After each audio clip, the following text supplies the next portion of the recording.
Update po tayo ngayon guys sa kalamidad, no?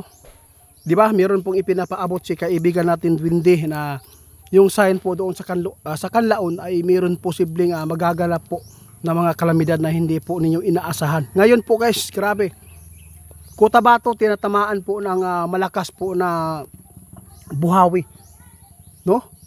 Grabe, hindi po talaga natin matagna ba ang panahon kung saan tatama ang kalamidad. Kaya naparito ako, maraming impormasyon na nakuha ng mga kaibigan po natin tungkol po sa mga sign doon sa Kanlaon, kung saan ito hinulaan ni kaibigan. Masamang impormasyon at sign po ito ng mga kalamidad. Ilang bahay po yung sinira doon sa Cotabato ngayon, kaibigan. Grabe kaibigan, totoo talaga yung mga sinasabi po ninyo. Grabe.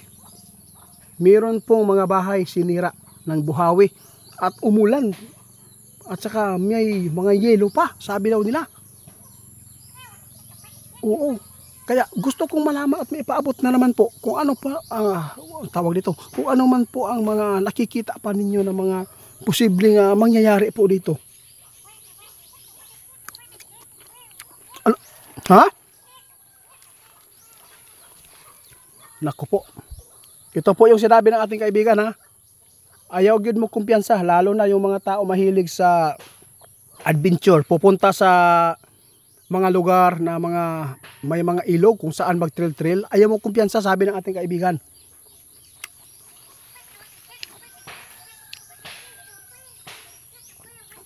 Oo nga, grabe. Totoo po yung binanggit nyo kaibigan. Di ba sinabi po ninyo na itiit yung sign po ng Kanlaon? Ibig sabihin yan, meron pong mga kalamidad na hindi ninyo inaasahan na mangyayari po dito sa bansa natin. Di ba? Grabe.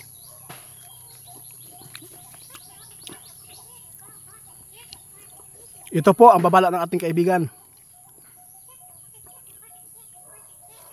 Huwag kayong magkampante ngayon guys. Maging alerto tayong lahat, lalo na sa paligid. Mayroong mga virus, kumakalat na. Meron pang mga kalamidad na bigla-bigla na lang rumaragasa po sa atin. Pakinggan po ninyo guys ang mga ipinapaabot ng mga kaibigan kasi ilang araw lang guys, nagkakatotoo na. Ang Kanlaon ngayon guys, meron pong hinulaan si kaibigan na magaganap po doon. Maraming yung mga sigat na yung pinag-aakyatan ng mga tao tulad po ng Mount Everest, no? Ito po yung hula ng ating kaibigan. Kaibigan, yon, mag-ingat daw po kayo sa lahat ng mga tao na pupunta dyan, no? Hindi po nyo alam, nakita ng ating kaibigan na mayroon bundok na maguguho, no? Kaya nakakatakot. Wala siyang binanggit na ang Mount Everest ang guguho, kung hindi ipinapaabot po niya na dapat hindi po kayo magkampante kasi meron po daw nakikita si kaibigan ng mga mount, no? Mount Everest, no? Isa na po doon ang pinakasikat na akyatan ng mga tao.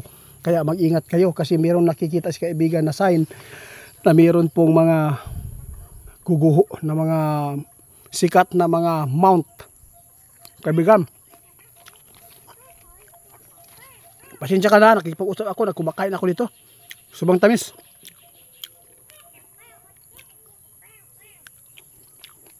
Kaya dapat guys, no? Kung ano man po ang mga ipinapaabot ng ating kaibigan, kung hindi po kayo naniniwala, wala po kaming problema.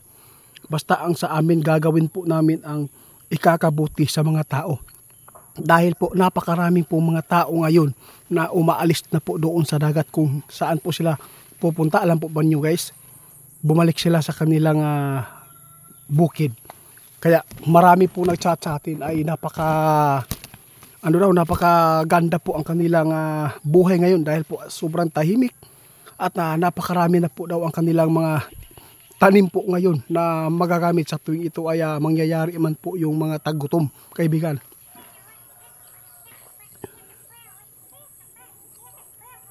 Dami, libo-libong tao na guys ang napalikas po natin sa mga lugar kung saan natin binabanggit at unti-unti nang umaalis po yung iba dahil po sa mga pag-share po nila kaibigan. Alam po ninyo guys, ang Cotabato hindi po yan basta-basta, no, na madadaanan po ng kalamidad dahil po ay ang lugar dyan ay sobrang init din. Ang delikado lang po talaga ngayon ang dabiguan, yung lindol na malakas, kaya ingatan po natin ang ating pamilya. Kaya kaibigan, salamat sa impormasyon na ipinapaabot po inyo. Last na lang ay papaabot natin sa mga tao kung meron po kayong mga impormasyon ngayon na dapat po ipapaabot. Basta guys, ang hinulaan ni kaibigan ngayon na meron pong babagsak na mga sikat na mga mount, yung mga tataas po na mga pinag-aakyatan ng mga tao guys, meron pong magbabiral po, no? Mag-ingat kayo, baka mahilig kayo, isa na kayo dito sa mahilig na kanang itong mga climber, tawag ana, kanang mahilig na umaakyat po sa mga tuktok na mga area. Huwag kayong magkampanti dahil nakikita ni kaibigan na meron po daw mga aksidente na magaganap po doon ha. Kaya kaibigan, salamat sa ipinapaabot muli, no? Hindi pa rin kayo nagsasawa sa amin, lalo na sa mga katanungan ng mga tao. Guys, wala na talagang safety po dito sa atin. Ngunit may mga lugar pa rin na pwede natin lipatan. Kung saan man pong mga lugar ang binabanggit ng mga peoples na ito ay tatamaan po ng malakas na lindol, mas maganda maniwala na lang kayo para po ay makalikas po kayo doon sa mga lugar na tinitirikan po ng bahay nyo ha. Kasi ayaw po natin na mapapahamak kayo. Kaya kaibigan, hanggang dito na lang, no? Grabe, hindi ko talaga inaasahan guys kung gaano kadami ang mga mulberry.